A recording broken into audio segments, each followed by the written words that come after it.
Hey everybody, welcome back to the Carryandcut YouTube channel. If you're new here, I sure do appreciate you stopping by and watching. Don't forget to like and subscribe, leave a comment down below, and I really do appreciate all of our Patreons out there. Thanks for your support, and check out our Instagram at Carryandcut, and I sure do appreciate it. And before we get into it today, I want to give a huge shout out to Neil Knight over there at the Knight's Edge YouTube channel.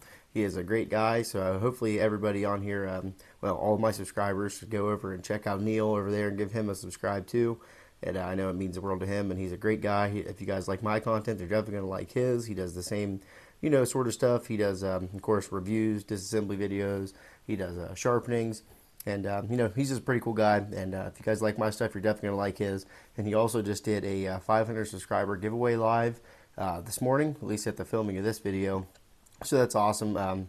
You deserve all the success that you get, Neil, and it's just awesome to see. So Neil sent this knife over. He actually sent three knives over for us to check out. So we got some new Spydercos from him. Well, new to me, models that I've never checked out before. So it's definitely pretty cool. And the first one we're going to be looking at is the Spyderco Shaman. So this is definitely a awesome knife that I've been wanting to check out for a long time coming now. The way I'm looking at this knife is a, maybe the hardest used Spyderco that you could get per se. It's definitely got the thickest geometry, the thickest blade steel, and of course the compression lock is just super thick on its own. It has really decently thick liners on it, and of course being said that compression lock is just rock solid on this thing, and I'm a huge fan of everything there is with the compression locks. So this is just a very, very cool overbuilt in my eyes. I know people say that and no Spydercos are going to be hard use kind of folders, but this thing is definitely really nice, and I do love it a lot. I'm definitely going to have to pick one of these things up. They are definitely not the cheapest models that Spyderco carries. This one is starting at $270, and that's Blade HQ.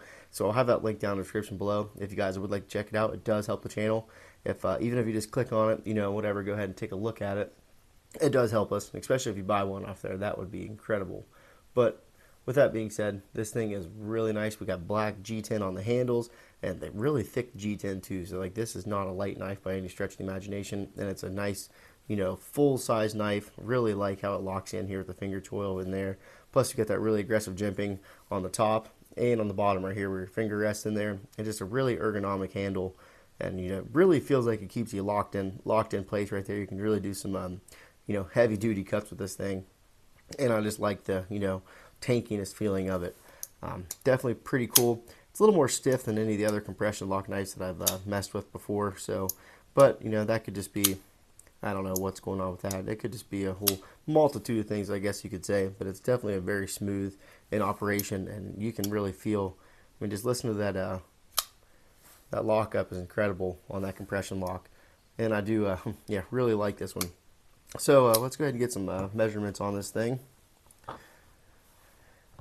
We are looking at just a hair over 8 inches long on this thing, maybe inch and an eighth, something like that, from tip to the back of the scale there.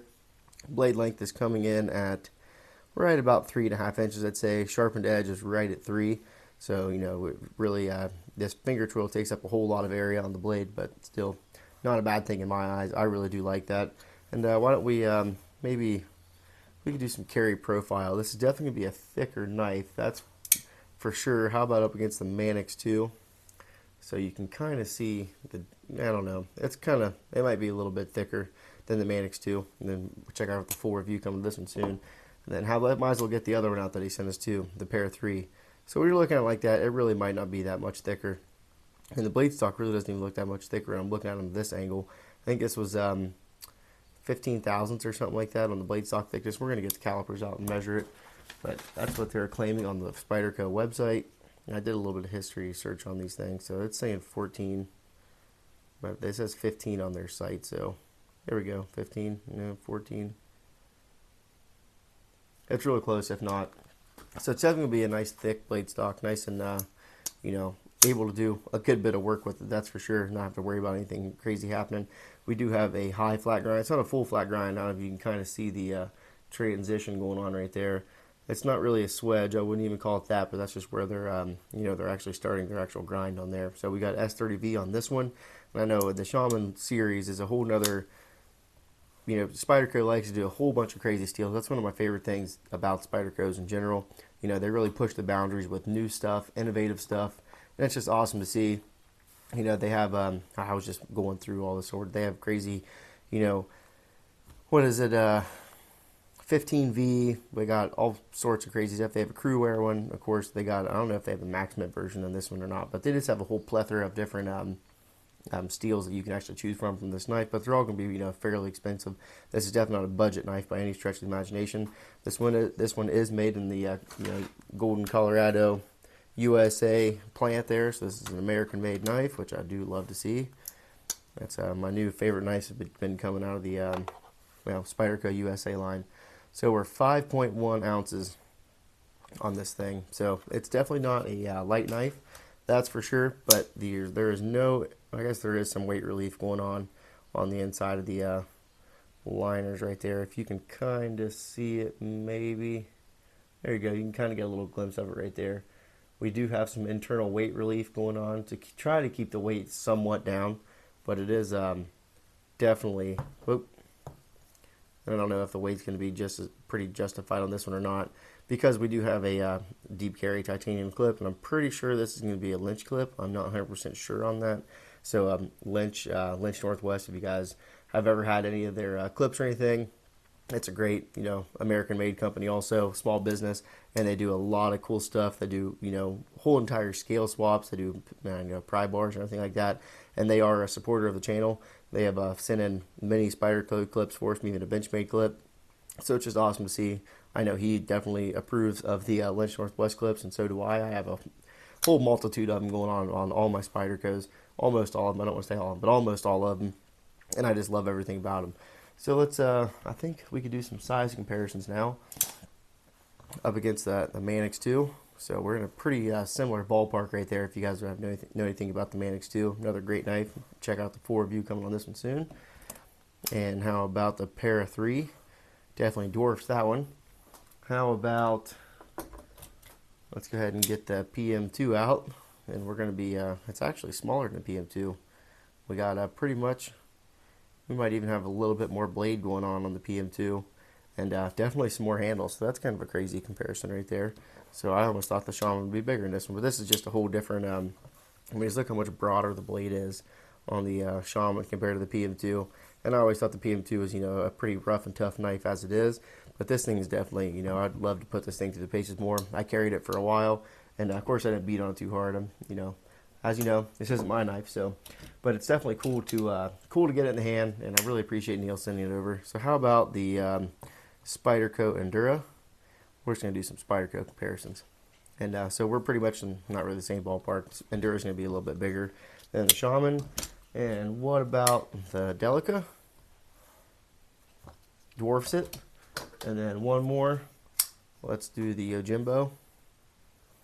And we're kind of in the same ballpark. At least the handle size is pretty well the same. So definitely good hand feeling grip on both of these. But like I was saying, really do enjoy this thing. It's awesome. Love the action. The compression lock is nice and stiff. You don't have to worry about this thing coming open on you or anything like that. Really be able to put this thing through its paces. And like I said, I don't really know what else I can say about this thing. We are running on phosphor bronze washers. We do have, they don't come with a deep carry clip, obviously, but this one does. I think we have I'm not sure if this is definitely I think this is going to be a steel backspacer. Yep, steel backspacer going on there. So that's nice to see. We got T10 in the pivot, T8 on the body screws. Of course, we got T6 on the clip screws. We do have our, Spyderco's blade hole, finger hole, whatever you want to call it. You can do all sorts of Spyderco things with it. Get your reverse flick on there, Spidey flick, all that cool stuff. So the action on this thing is great.